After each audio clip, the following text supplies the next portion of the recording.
Olá, crianças! Bom dia!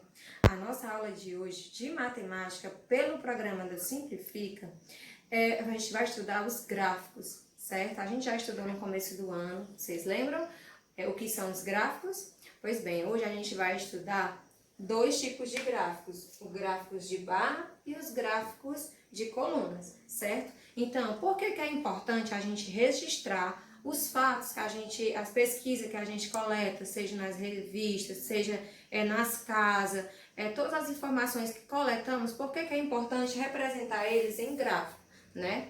A tia já mostrou aí para vocês exemplos de gráficos, certo? A gente tem como tipos de gráficos, gráficos de barras, de coluna, de pizza, de linhas, de roscas, de área, de rede, e hoje a gente vai estudar apenas esses dois, de barra e de coluna, certo? Então, os gráficos eles estão presentes em jornais, revistas, folhetos informativos e entre outros meios de comunicação, certo? Eles são utilizados para demonstrar de forma mais fácil uma situação envolvendo números, certo?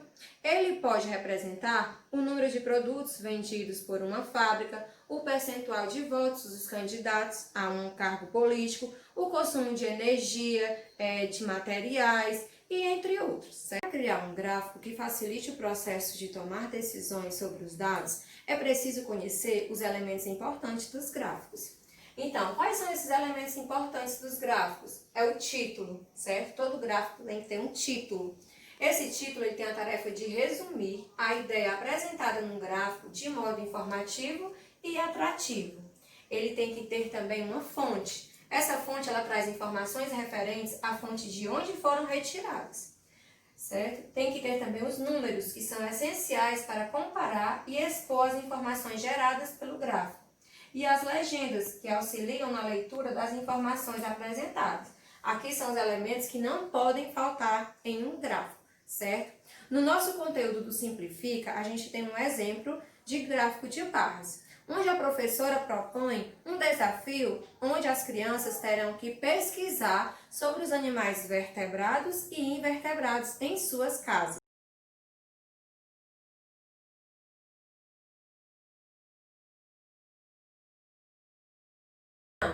A tia vai mostrar aqui para vocês esse gráfico preenchido com as informações que os alunos coletaram, certo? Eles trouxeram 6 animais vertebrados na pesquisa dele, 20 animais invertebrados. Então, aqui nesse gráfico de barras, na vertical, temos a quantidade de animais, certo? 20, 15, 10, 5 e 0. Aqui é a quantidade de animais, são os números, certo? Na horizontal, temos os tipos de animais, vertebrados ou invertebrados. Então, aqui no gráfico de barras, ele é usado para quê? Para comparar quantidades e sua disposição, que facilita bastante na compreensão dos dados apresentados. Ó, você vai fazer uma colunazinha e vai pintar ela, certo? Até o valor correspondido. Foi 6 animais vertebrados? Temos aqui específico 5, então a gente pinta depois o 5, que é o 6, certo? Pintamos até o 6. E 20 animais invertebrados, pintamos até o número 20, correspondente, certo? Tenho aqui um outro gráfico, que é o gráfico de coluna, certo? Aqui a professora pediu para os alunos fazerem a pesquisa em 2 meses, no mês de janeiro e no mês de fevereiro. Aqui no gráfico de barras, eles fizeram em apenas um mês, no mês de janeiro, certo? E eles classificaram num gráfico de barras. Aqui, como foi 2 meses, eles classificaram num gráfico de coluna, certo? Eu tenho aqui, em vez de eles pesquisarem na casa deles, eles pesquisaram no bairro, certo? Então, quantos animais eles encontraram no mês de janeiro e no mês de fevereiro?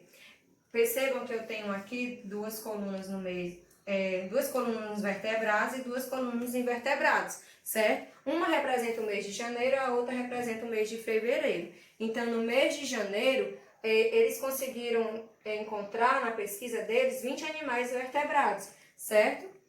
E 15 animais invertebrados, e 10 animais vertebrados no mês de janeiro. No mês de fevereiro, eles encontraram 15 animais vertebrados e 20 animais invertebrados, certo? Então, os gráficos de coluna, ele é um dos mais utilizados, sendo composto por duas linhas, ó, certo? Tenho aqui duas barrazinhas, que as barras desenhadas, elas comparam os valores no decorrer de um período. Então, essa é a diferença do gráfico de barras para o gráfico de coluna. Porque o gráfico de barras, ele tem apenas uma barra em cada pesquisa, em cada mês, certo? Em cada situação. E já o gráfico de colunas, ele é comparado. Ele tem duas barras para comparar os valores, certo? Então, como atividade, a gente vai colocar lá no grupo e vocês irão responder uma atividadezinha sobre gráfico de barra e gráfico de colunas. Um beijo e até a próxima!